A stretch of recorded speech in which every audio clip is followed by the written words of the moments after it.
Wel, falle chi glywed ar y newyddion, ddoe yn y Florida Keys yn yr Unol Daleithiau, bu farw Philip Burton. Y gŵr a ystyriwyd yn ail dad i Richard Burton, a'r gŵr hefyd, mae nifer yn dweud y fi'n benna gyfrifol am ei annog e i fynd yn actor. Wel, i glywed mach o hanes Philip Burton a'i gysylltiad â'r cawr o Bontry de Fen, Richard Burton, mae brawd Richard, Graham Jenkins, croeso cynnes i chi ato ni'n to, Graham. Nawr, ten gwrddodd Richard a Philip am y tro cynta pan oedd yn yr ysgol. Oedd hi ddylanwad arno fe'n syth, te? Nag, oedd ddim yn syth.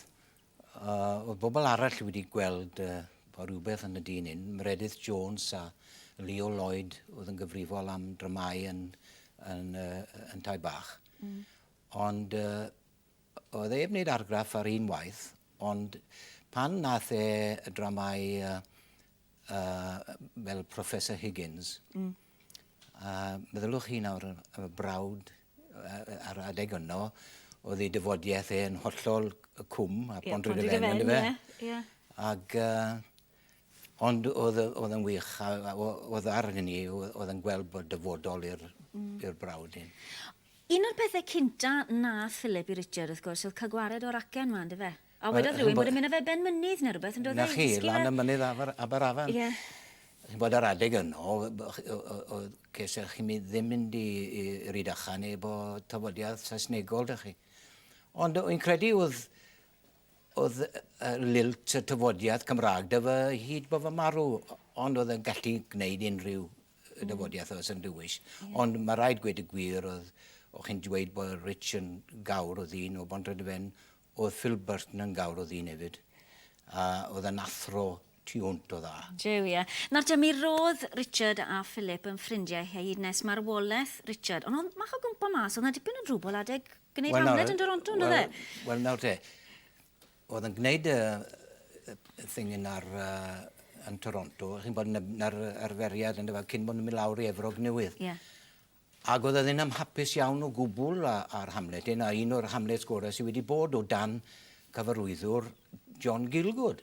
Ond oedd ddim yn iawn dy fe lan yn Toronto. Ac oedd Elizabeth nawr, i wraig e nawr erbyn hyn, a oedd ddim yn siarad dy Richard a Philip Burton, neb siarad oedd hi ar yr isgariad. Ie, oedd e'n cwmpa mas fan'na. Oedd e'n bodlon fel, o'n i gyd ddim yn bodlon ynddo fe. Ni ddim yn hoff iawn o isgariad yn y tili. A dy beth, oedd Elizabeth wedi ffonio fe yn Efrog Newydd a dweud, mae rhaid i chi ddod, mae rhywbeth yn bod, mae Richard ddim yn hapus gyda'r Hamlet hyn. A chi'n bod dros y dath e, a dros y penwythnos, o'n nhw wedi dod yn gyfeillgar eto, diolch i ddiw, ac oedd yr Hamlet chi wedi gweld nawr sydd un o'r Hamlet gorau sydd wedi bod yn y byd. Oedd Richard hefyd yn gweud, mae nid fe fabwysiadodd Richard, ond Richard mabwysiadodd Philip yn dy fe. Mae dy chi lythyr bach fyna yn dos gesach chi dy fe? Oes. Oedd Richard yn gwneud Camelot yr ail waith lawr yn Miami. Ac oedd Philip Burton wedi ysgrifennu, mae rhaid i fi ddarllen e. I saw Camelot in Miami, and your brother was magnificent. He had numerous curtain calls and a standing ovation. He said much to my pleasure.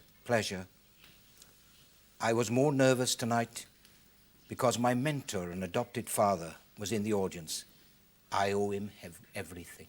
A wy'n gwybod fel teulu, sa'ch chi'n licio gwneud eich teyrnged personol chi fel teulu Richard i Philip yn bysach? Wel, ar ran y teulu wrth gwrs, ni'n ddiolchgar i ddiw am ei bresenoldeb yn y byd am beth oedd wedi cefnogaeth wedi rhoi i Richard.